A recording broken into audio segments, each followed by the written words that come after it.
Abra sua Bíblia na Epístola de Judas, penúltimo livro da sua Bíblia, antes de Apocalipse, está a Epístola de Judas, que tem apenas um capítulo, 25 versículos, que nós leremos esta manhã. Judas, do verso 1 ao verso 25. Os irmãos acharam? A palavra de Deus nos diz: Judas, servo de Jesus Cristo, irmão de Tiago, aos chamados, amados em Deus Pai e guardados em Jesus Cristo, a misericórdia, a paz e o amor vos sejam multiplicados. Amados, quando empregava toda a diligência em escrever-vos acerca da nossa comum salvação, foi que me senti obrigado a corresponder-me convosco, exortando-vos a batalhardes diligentemente pela fé que uma vez por todas foi entregue aos santos, pois certos indivíduos se introduziram com dissimulação, os quais desde muito foram antecipadamente pronunciados para esta condenação, homens ímpios que transformam em libertinagem a graça de nosso Deus e negam o nosso único e soberano e Senhor Jesus Cristo.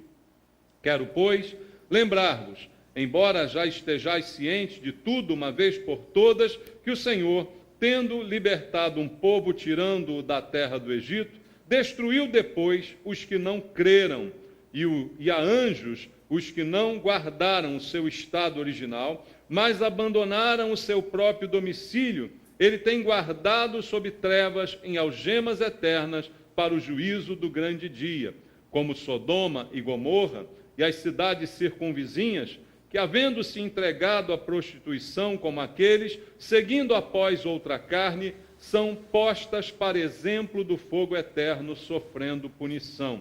Ora, estes, da mesma sorte, quais sonhadores alucinados, não só contaminam a carne, como também rejeitam o governo e difamam autoridades superiores. Contudo, o arcanjo Miguel, quando contendia com o diabo e disputava a respeito do corpo de Moisés, não se atreveu a proferir juízo infamatório contra ele. Pelo contrário, disse: o Senhor te repreenda. Estes, porém, quanto a tudo que não entendem, difamam, e quanto a tudo o que compreendem por instinto natural, como brutos sem razão, até nessas coisas se corrompem. Ai deles, porque prosseguiram pelo caminho de Caim, movidos de ganância, se precipitaram no erro de Balaão e pereceram na revolta de Corá.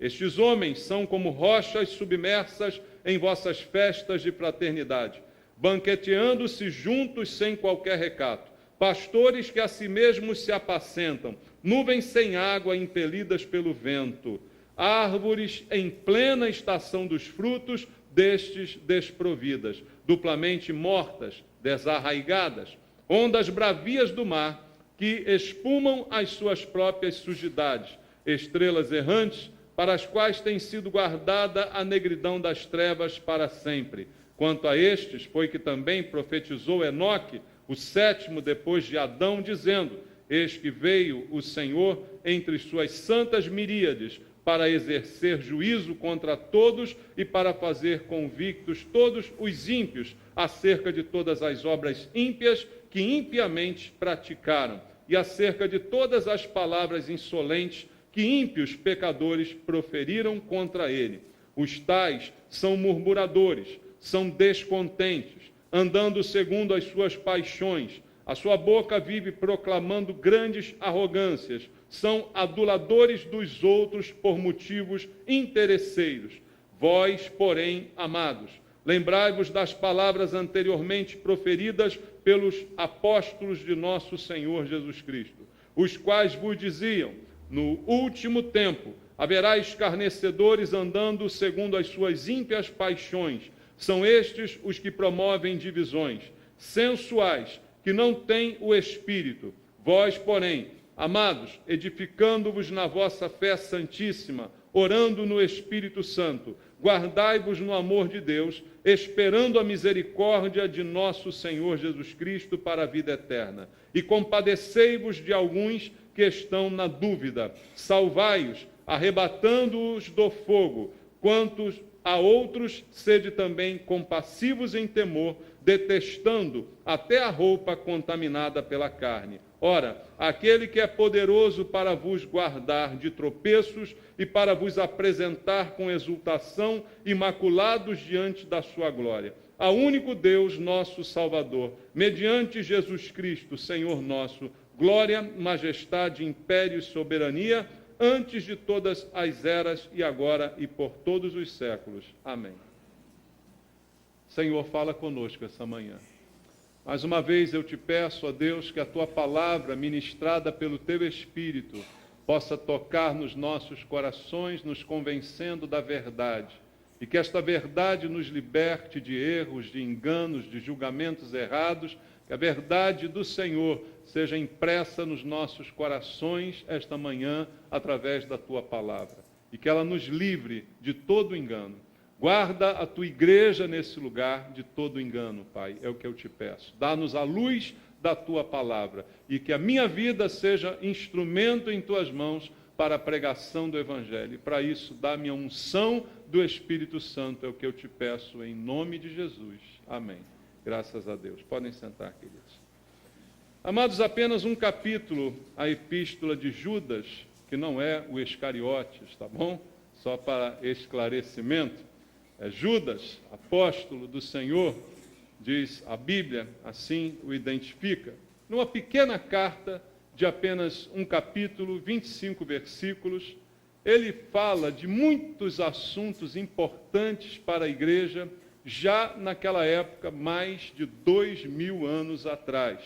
São alertas que o apóstolo está trazendo à igreja em relação ao comportamento de alguns dentro da própria igreja.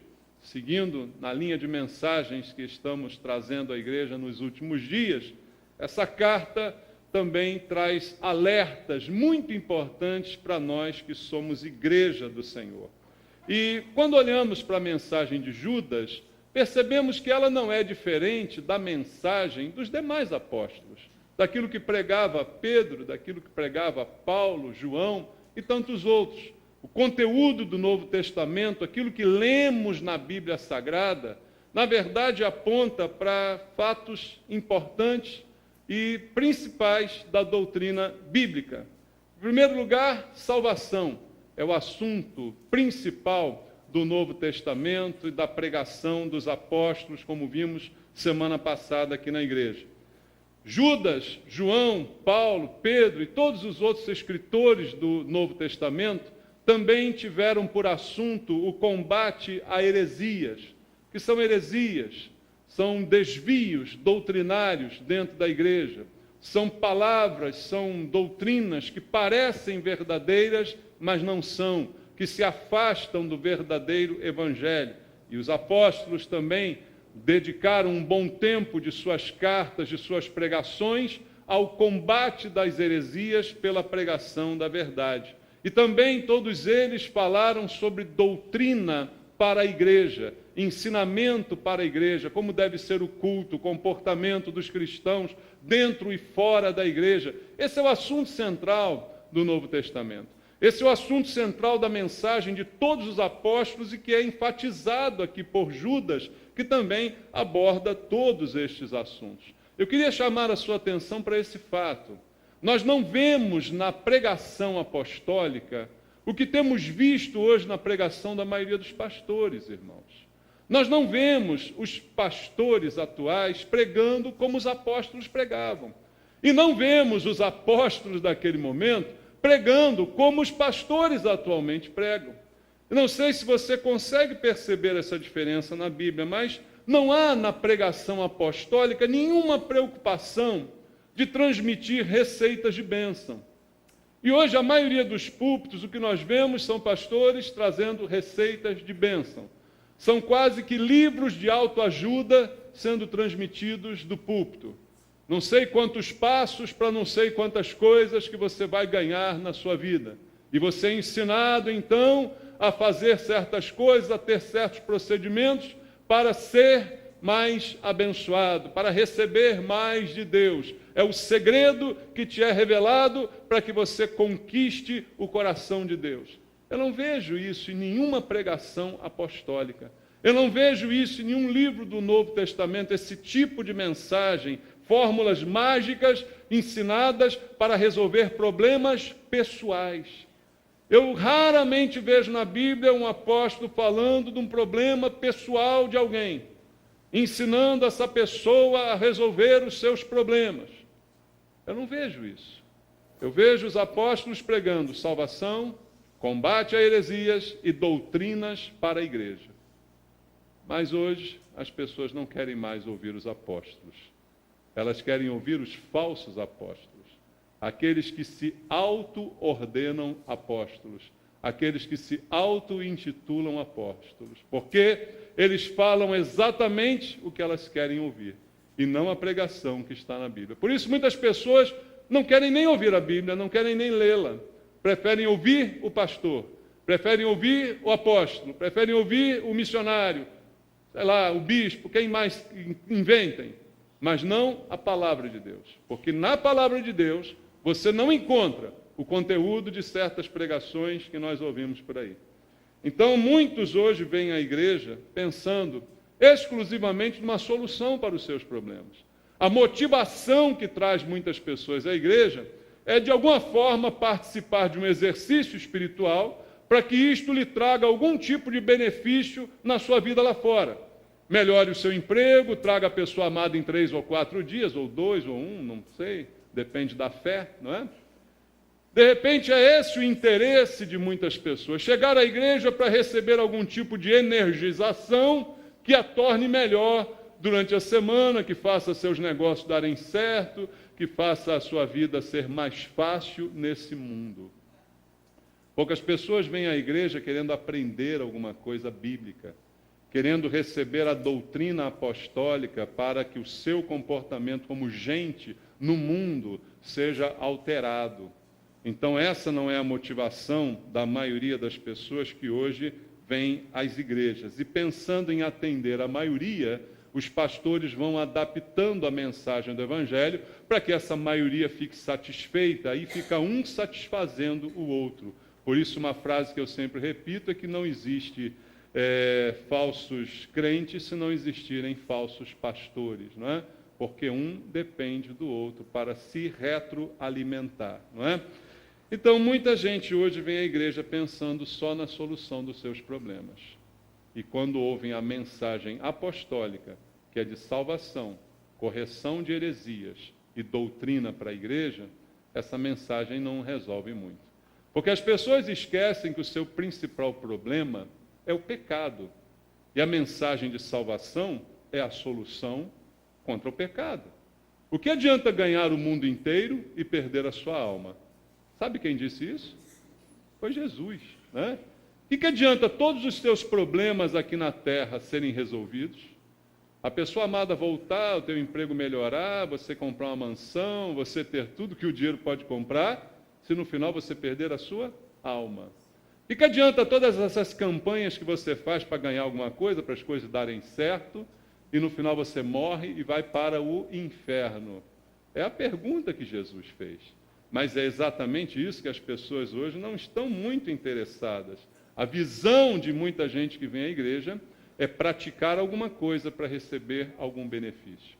Não se tem a visão da verdade, da doutrina, da salvação, da correção dos erros. Não se tem muita visão de que há alguma coisa errada. As pessoas não estão muito interessadas nestas coisas. Mas, se você abrir a Bíblia, você lerá a respeito dessas coisas.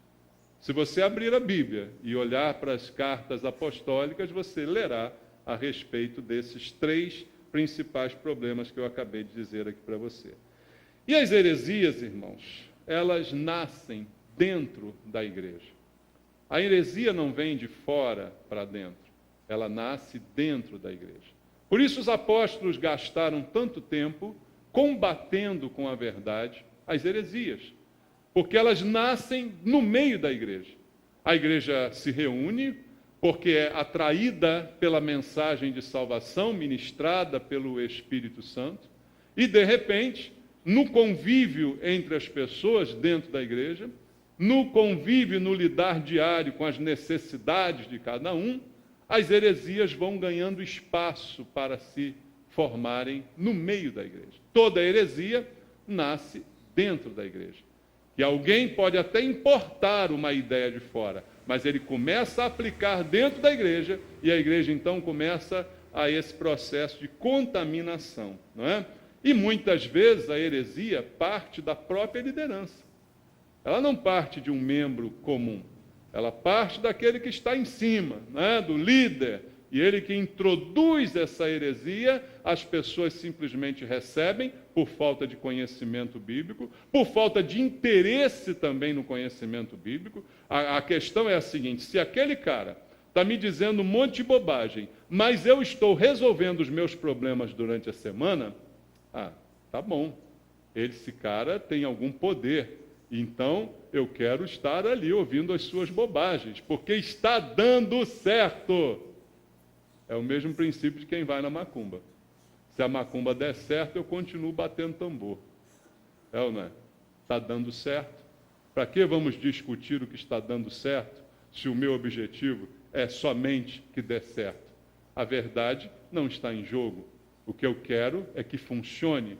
E o que eu quero é que a mágica aconteça. Então eu não vou julgar o que está acontecendo, nem aquilo que está sendo dito, não é?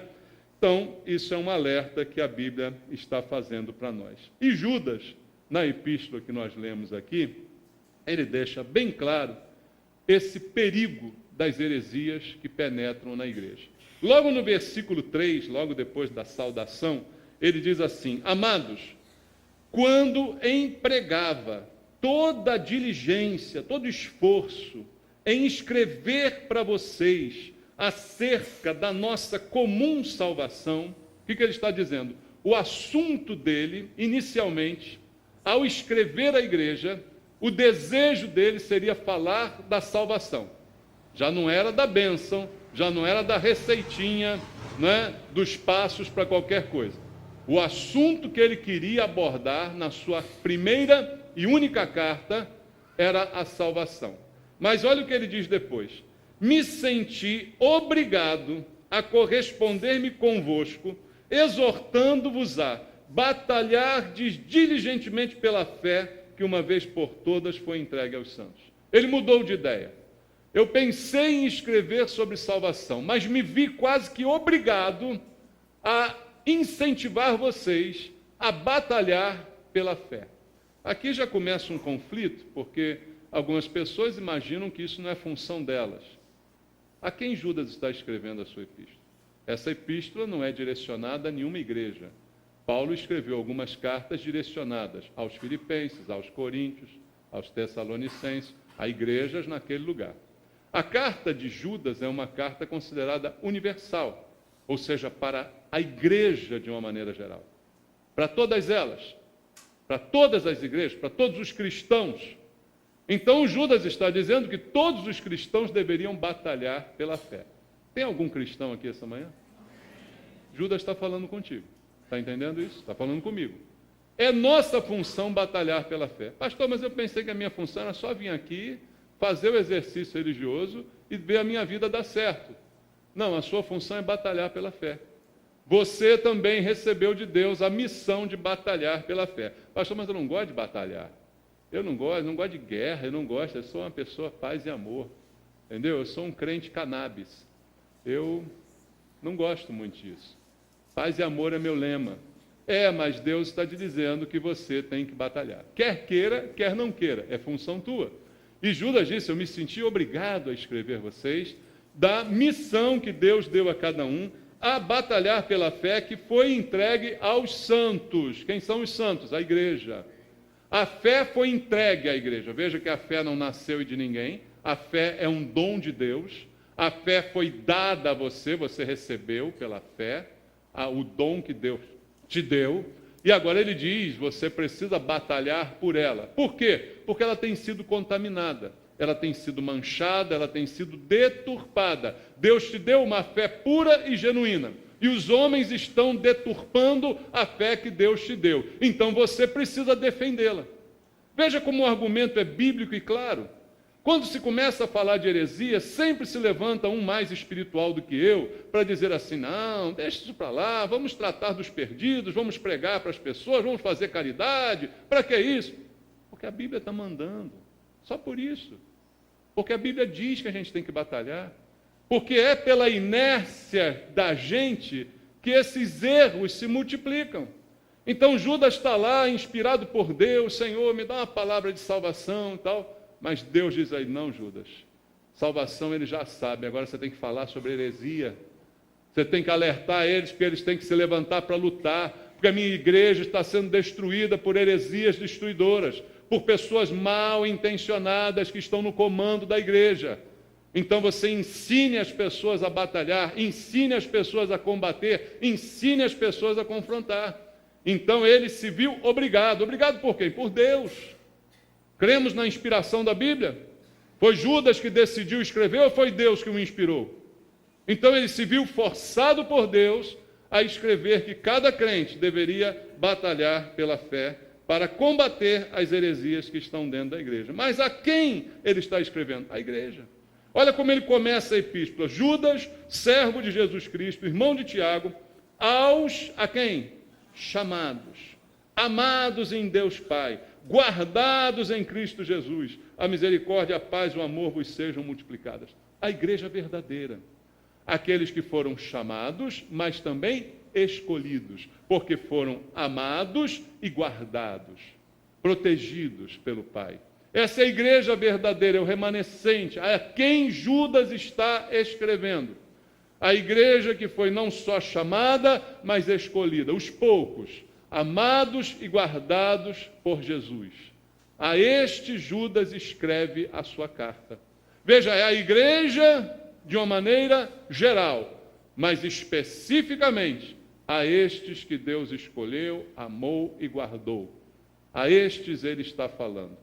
Embora todos possam ouvir, só esses vão realmente se motivar a fazer o que Deus está mandando. E aí ele convida e conclama a pessoa, a igreja, a batalhar pela fé. E batalhar, irmãos, como ele diz aqui no versículo 3, não tem outra tradução, não tem outra possibilidade, a não ser lutar. Quando você fala de batalha, você fala de luta, concorda? Vou batalhar amanhã, segunda-feira, é dia de batalhar. Você vai lutar, você vai trabalhar, você vai fazer, você vai se envolver de alguma forma com aquilo. Então, lutar, contender, tomar posições, isso é batalha. É não ficar indiferente. É não dizer, não concordo nem discordo, muito pelo contrário. Não tenho opinião para dar, não me tira dessa, me inclui fora dessa, como está na moda dizer, né? Não é isso. Isso é luta. É uma posição firme, é uma determinação contra aqueles que negam a verdadeira fé apostólica. Essa convicção deve ser a convicção de todo crente, de que está inserido numa batalha. Tem muita gente falando a verdade, mas se tiver um falando a mentira, esse um tem que ser combatido. Esse um precisa ser confrontado. Esta boca precisa ser calada, no bom sentido, com a batalha da fé que Deus distribuiu a cada um de nós. Por quê? Porque essa convocação é feita à igreja verdadeira, como os vemos aqui, e não aqueles que vêm atrás de bênçãos na igreja. Judas está falando aos amados, aos chamados, aos guardados em Cristo Jesus. Não é para aqueles que vêm à igreja, como muitas multidões hoje estão na igreja, atrás de algumas coisas. Para essas pessoas, essa palavra de Judas aqui é loucura. Se dependesse delas, essa carta, pequenininha que é, já tinha sido tirada da Bíblia há muito tempo. Né? Uma cartinha só, 25 versículos, né? Isso não deve ser sério, não. Tira isso daqui. De repente a gente nem vê, né? Está entre a 3ª de João e Apocalipse. Uma página na Bíblia. Não, passa adiante. Não é para esses que Judas está falando. Judas está falando para a igreja verdadeira. Tem alguém aqui dela? Amém? E que tipo de heresia ele está combatendo? Aí é que começa a coisa a ficar interessante, porque na descrição de Judas, das heresias, a gente vê que isso não mudou. São as mesmas heresias de hoje. Porque a igreja talvez não tenha batalhado o suficiente. Está faltando da nossa parte alguma batalha. Porque os problemas que Judas aponta são os mesmos. Quais os problemas? Vamos olhar? Versículo 4. Certos indivíduos se introduziram com dissimulação, ou seja, disfarçados, os quais, desde muito, foram antecipadamente pronunciados para esta condenação. Homens ímpios, é assim que eles são, ímpios, embora estejam na igreja, embora tenham entrado para a igreja disfarçados, mas são ímpios, que transformam em libertinagem a graça de nosso Deus e negam o nosso único soberano e Senhor Jesus Cristo. Primeiro tipo de heresia são aqueles que pregam a graça separada da santidade. O que é isso? Não, você é salvo pela graça. É o que eu prego aqui. Você é salvo para sempre. É o que eu prego aqui. Eu prego isso. A graça me salvou e a salvação é um ato de Deus que é irrevogável. As minhas ovelhas ninguém as arrebatará das minhas mãos. O problema é que se transforma a pregação da graça na pregação da libertinagem. Bom, já que eu estou salvo, então eu posso fazer o que eu quiser da minha vida. É tudo questão da minha vontade. Já que eu estou salvo, eu posso viver em libertinagem. A Bíblia diz que eu tenho liberdade. Lembra, falei isso aqui quinta-feira? A palavra de Deus diz: todas as coisas nos são lícitas. Parou aí? Não. Mas nem todas me convêm, e eu não me deixo dominar por nenhuma delas. Não é questão de é pecado ou não é pecado. Às vezes não é pecado, mas não convém. Não é para mim. Não se aplica à vida de um cristão. Não é questão de certo ou errado. É questão de convém ou não convém. Então a graça anunciada, desassociada desta mensagem, produz a libertinagem. E isso é a coisa mais fácil do mundo. Porque pouca gente quer pagar o preço de ser cristão. Ser cristão não é uma lista de não podes, mas tem muitas coisas que não convém. Pode, mas não convém. Entende isso? E o preço a ser pago é tirar essas coisas da minha vida. Então, quando eu não quero isso, o que eu quero? Tudo que eu quero é um pregador que me diga: vai que é tua, Tafarel. Pode ir em frente que você está bem.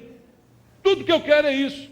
Você está na igreja, está dando dízimo bonitinho, está vindo aos cultos, pode ir para a boate, pode ir para o inferninho, pode ir para o samba, pode botar tatuagem, pode fazer o que você quiser. Tudo que eu quero é alguém que me diga isso. Pode viver no pecado, pode viver como os outros, pode ser como o mundo. Tudo que eu quero é alguém que fale isso para mim.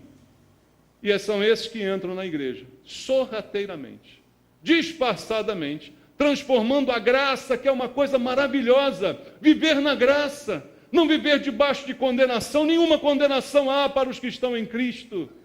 Saber que eu posso todas as coisas naquele que me fortalece. Saber que nada é proibido para mim, mas tem coisas que não me convêm. Mas eu não quero isso. E aí que entra o pregador que me favorece. Aí que entra o pregador que diz: vai que você está certo, você é salvo mesmo, sei lá, tem que aproveitar a vida. Tem que ganhar o mundo inteiro, não importa que você perca a sua alma. É aí que entra. E é aqui que Judas começa a atacar a heresia da igreja. Uma graça separada de santidade. Aquele que prega essa graça jamais toca no assunto santidade. Tem exemplos aqui no meio evangélico nacional? Quer que eu cite alguns pelo nome? Miguel Ângelo, Igreja da Graça, tantos outros que você pode encontrar. Está aí a mensagem da graça, verdadeira, mas misturada com a libertinagem. Transformada em não tem limite. E o que mais o ser humano quer é saber que não tem limite. Ora, se não tem limite, nada é pecado. Se não tem limite, não tem alvo. Se não tem alvo, não tem direção. Olha o problema disso. E é assim que Judas começa a colocar a sua mensagem. Versículo 8. Ora, estes, falando dos mesmos, da mesma sorte, quais sonhadores alucinados, não só contaminam a carne, como também rejeitam o governo e difamam autoridades superiores. Sonhadores alucinados. O que é ser um sonhador alucinado? É errado sonhar, irmãos? Não. Sonho é uma coisa boa que Deus colocou para a gente. Às vezes alguns viram pesadelos. Você já teve pesadelo? Mas não deixa de ser um sonho, né? Qual a definição de sonho? É uma imagem que se forma na sua mente durante a noite, enquanto você dorme, né? Pode ser bom, pode ser tudo que você quer, ou pode ser coisa ruim, né? Sonhar não é pecado, sonhar não faz mal, é só um sonho. Mesmo que seja um pesadelo, você acorda e diz, era um sonho. Não era verdade. Amém? E aí você se sente reconfortado. Mas o problema é ser um sonhador alucinado. Isso aqui é meio tipo cocaína, LSD, tudo misturado, né? Está alucinado, cara. E Judas diz que a tendência dessa gente nessas heresias é se transformar num sonhador alucinado, que está adormecido, está alheio a tudo, como ele diz e vai dizer na sua epístola, contaminados na carne. Veja, essa contaminação é na carne, ele diz no versículo 8.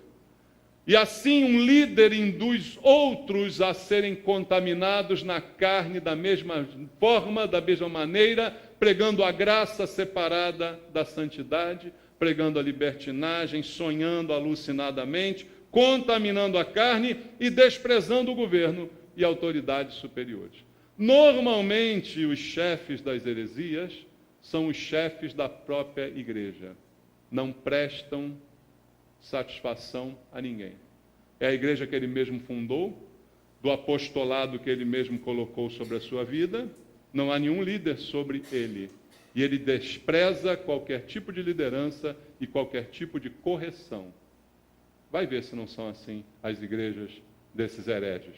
Exatamente assim. Sonhadores alucinados e que vendem os seus sonhos para as pessoas. Esse é o problema. Teu sonho é teu, o meu é meu. Amém? Eu não vou vender o meu para você, nem você o seu para mim. Cada um fica com o seu. Também não quero que o meu pesadelo seja o teu. Deixa eu com os meus, você fica com os seus. Mas esses caras vendem os sonhos alucinados deles para as pessoas. E Judas está aqui atacando isso. Versículo 10. Estes, porém, quanto a tudo que não entendem. Eu não entendo, então o que eu faço? Difamo. Quanto a tudo que compreendem por instinto natural, como brutos sem razão, até nessas coisas se corrompem. O que eles não entendem, que é a doutrina bíblica, eles difamam. Todos esses pregadores, se você chegar para eles numa boa para conversar, meu filho, vem cá. O que você está fazendo aí? Olha, esse negócio de você vender vinho da ceia por R$1.000, isso não está certo, meu filho. A Bíblia não te dá apoio para fazer isso. Aí o que ele vai fazer? Você é um legalista. Você só quer saber da letra, mas a letra mata, o Espírito é que vivifica. Foi o Espírito que me revelou que eu tenho que vender o cálicezinho da ceia por R$1.000 para fazer a obra da igreja. Você vai discutir com o Espírito? Com esse Espírito aí eu discuto, isso é maligno. Sai em nome de Jesus, né? Mas não é isso? Ou seja, aquilo que não entendem, difamam. Se você chega para combater, você é difamado por eles. Você é tido como frio, você é tido como legalista, você é tido como batista, que virou quase uma ofensa, né? Não é isso que falam? É assim que falam. Você é difamado. E aquilo que entendem, diz aqui a Bíblia, né? Da mesma sorte, quais sonhadores alucinados não só contaminam a carne, como também rejeitam o governo. Versículo 10. Estes, porém, quanto a tudo que não entendem, difamam, e quanto a tudo que compreendem por instinto natural, como brutos sem razão, até nessas coisas se corrompem. A única coisa que conseguem entender, entendem como que por instinto natural, mas não com entendimento verdadeiro. Então, até naquilo que aparentemente fazem certo, acabam se fazendo errado, porque se fazem como brutos sem razão, diz a palavra de Deus. E verso 11, ai deles, porque prosseguiram pelo caminho de Caim, movidos de ganância se precipitaram no erro de Balaão e pereceram na revolta de Corá. Aqui Judas resumiu qual é a motivação dessas pessoas e qual é o erro acumulado por todas elas, usando somente a Bíblia.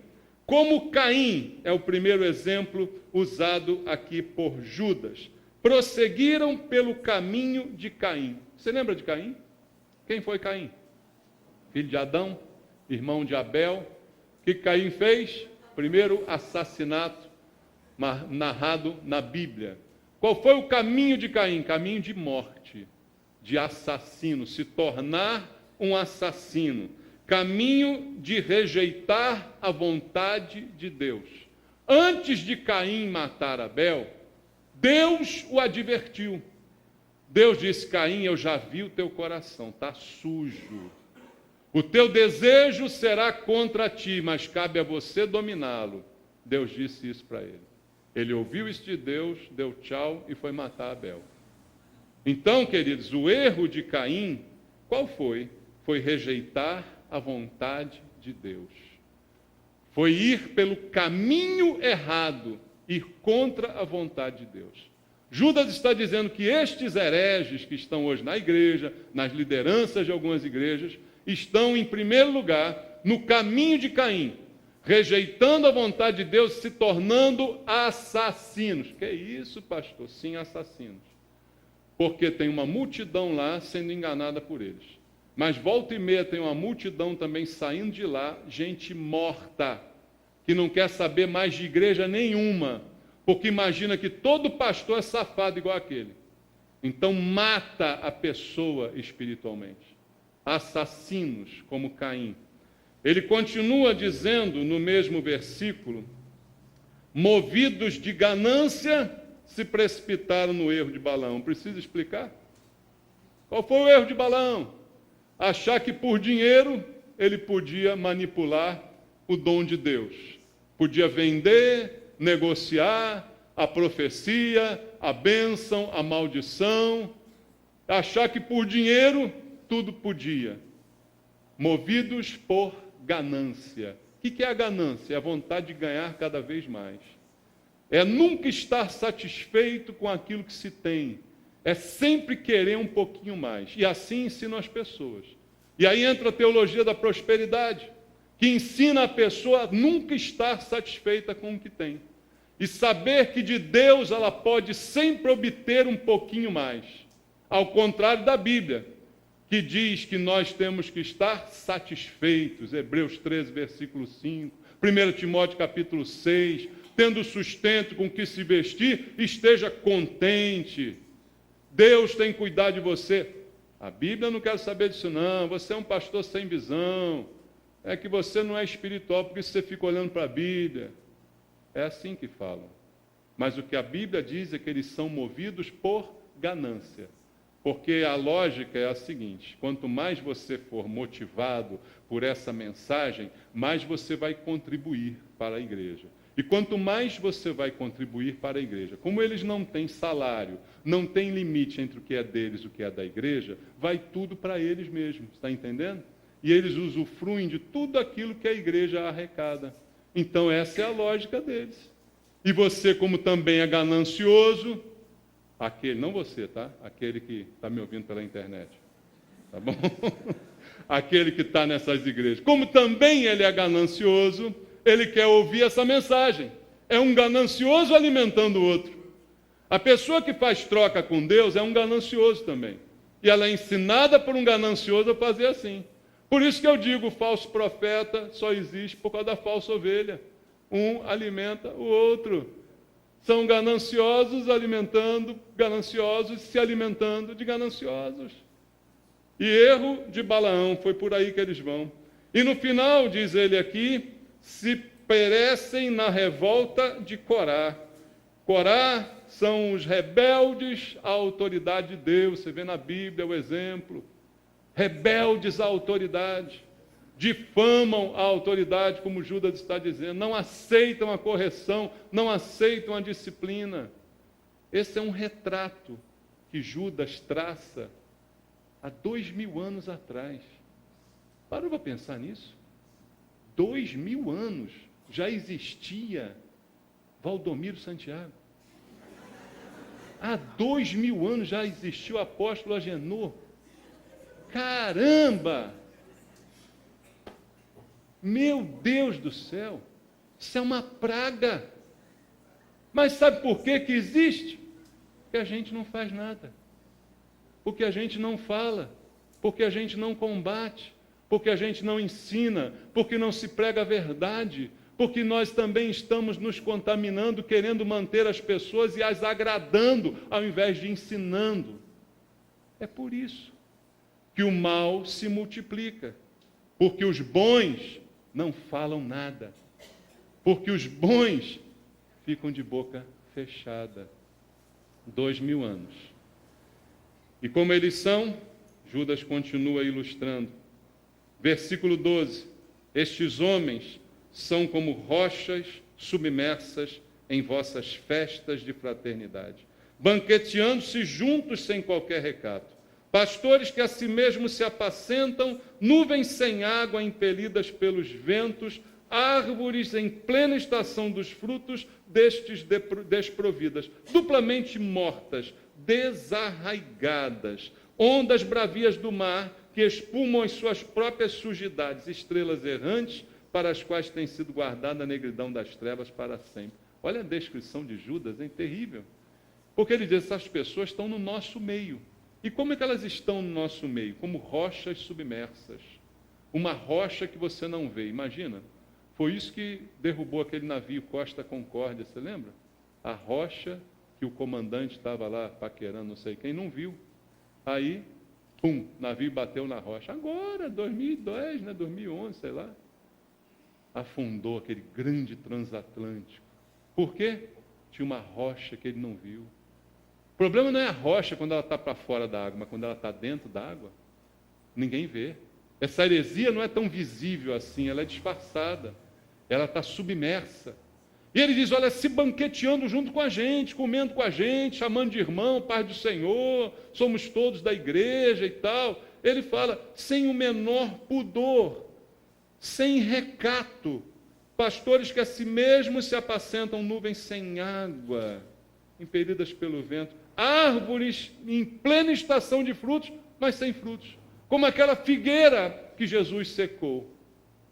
Judas dá essa descrição dessas pessoas. Verso 16, os tais são murmuradores, descontentes, andando segundo as suas paixões, a sua boca vive proclamando grandes arrogâncias, são aduladores dos outros, por motivos interesseiros, guiam-se por si mesmos, são arrogantes, porque não aceitam repreensão, e são interesseiros, bajuladores dos outros por motivos interesseiros.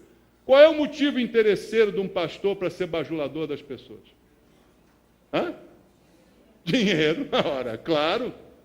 Fala a verdade para elas, elas vão embora. Não faz carinho nelas não, que elas vão embora. Porque quer o dinheiro delas. Não está preocupado com a vida delas. Está preocupado se serão salvas, se não. Está preocupado que elas se sintam confortáveis.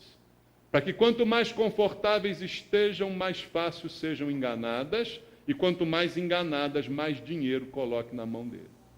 É esse o plano, essa é a estratégia. E é isso que eles fazem, arrogantes e bajuladores por motivos interesseiros.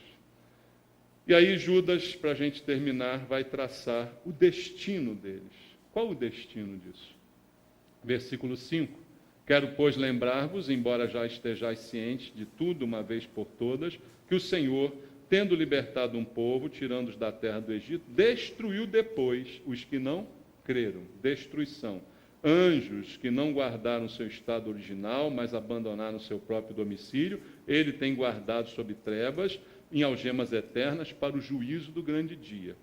Anjos também esperam o juízo, como Sodoma e Gomorra, as cidades circunvizinhas, que, havendo se entregado à prostituição como aqueles, seguindo após outra carne, são postas para o exemplo do fogo eterno, sofrendo punição. Judas diz, olha, o final é punição. Haverá punição? Sim, haverá punição. Então, pastor, não se preocupa. Não, me preocupo sim, porque a punição é para eles. Mas e as pessoas que vão ter punição junto com eles porque não estão sendo alertadas, não estão sendo sacudidas, não estão sendo confrontadas com a verdade? Cai para nós esse sangue. Lembra de Ezequiel 33, 34? Se o atalaia não alertar, o sangue pesa sobre a vida dele. Lê lá Ezequiel 33. Se o atalaia não fizer o seu serviço, o sangue é requerido dele. Então, não é só porque serão punidos que eu não vou fazer nada. Versículo 14 e 15, diz assim, quanto a estes foi que também profetizou Enoque, o sétimo depois de Adão, dizendo, eis que vejo o Senhor entre as santas miríades, para exercer juízo contra todos e para fazer convictos todos os ímpios acerca de todas as obras ímpias que impiamente praticaram, acerca de todas as palavras insolenes que os ímpios pecadores proferiram contra eles. Ou seja, haverá punição e haverá juízo. Ninguém escapa do juízo de Deus. Entende isso? Todo erro será punido. O que o homem semear, ele ceifará. É invariável e é eterno esse princípio, é o que Judas diz. Mas a pergunta para a gente encerrar é o que eu e você podemos fazer, na verdade, quanto a isso tudo que está acontecendo. Primeira coisa, você já sabe, pregar a verdade. Esse é o primeiro passo.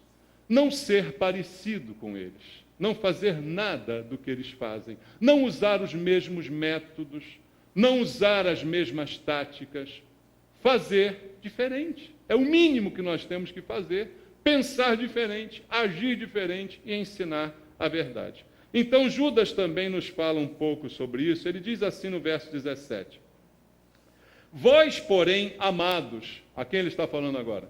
À igreja de novo, né? Aos amados. Lembrai-vos das palavras anteriormente proferidas pelos apóstolos de nosso Senhor Jesus Cristo. O que ele diz? Lembre das palavras apostólicas. Lembre da doutrina apostólica. Você lembra como era a igreja no início? Atos 2:42. Perseveravam na doutrina dos apóstolos, no partir do pão, na comunhão e nas orações. Perseveravam na doutrina. Hoje ninguém quer saber de doutrina. Judas está dizendo, olhem para a doutrina, lembrem das palavras que os apóstolos proferiram, os quais vos diziam, no último tempo haverá escarnecedores, andando segundo as suas ímpias paixões. São estes os que promovem divisões sensuais, que não têm o Espírito. Não têm o Espírito. Então lembre das palavras apostólicas, é a única saída. Vamos olhar para a Bíblia, vamos olhar para a doutrina apostólica, vamos recusar aquilo que é diferente do que está nas Escrituras Sagradas. Simplesmente.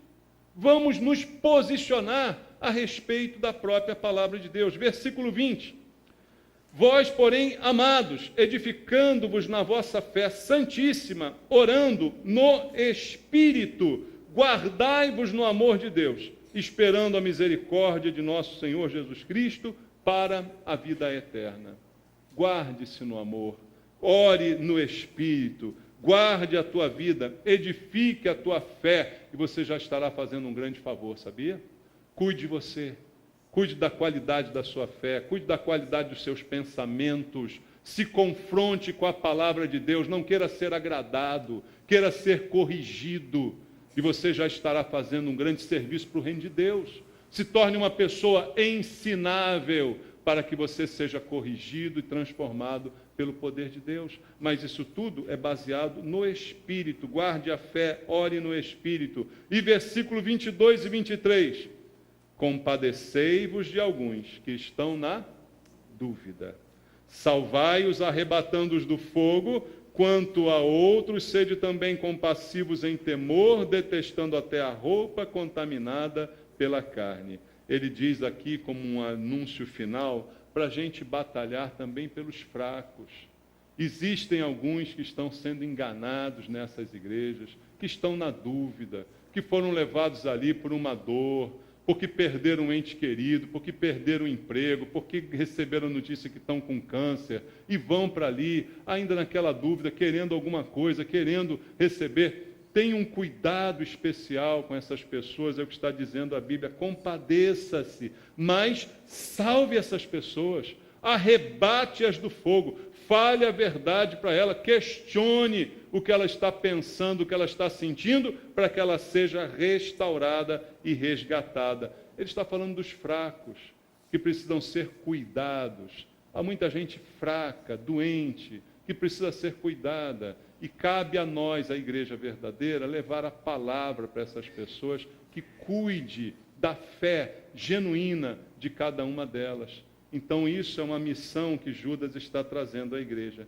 E ele termina, então, abençoando a igreja, e assim eu termino também. Ora, aquele que é poderoso para vos guardar de tropeços e para vos apresentar com exultação imaculados diante da sua glória. Ao único Deus, nosso Salvador, mediante Jesus Cristo, Senhor nosso, glória, majestade, império e soberania, antes de todas as eras, e agora e por todos os séculos. Amém. Que Deus possa nos abençoar, que Deus possa nos despertar para batalhar pela fé. A missão é nossa. Nós não estamos aqui só para ser abençoados. Nós estamos aqui para sermos uma bênção, para tirarmos pessoas do fogo, como Judas diz aqui. E como essa carta é universal, essa carta é para nós também. Amém? Que Deus nos abençoe, em nome de Jesus. Vamos orar? Quero orar junto contigo.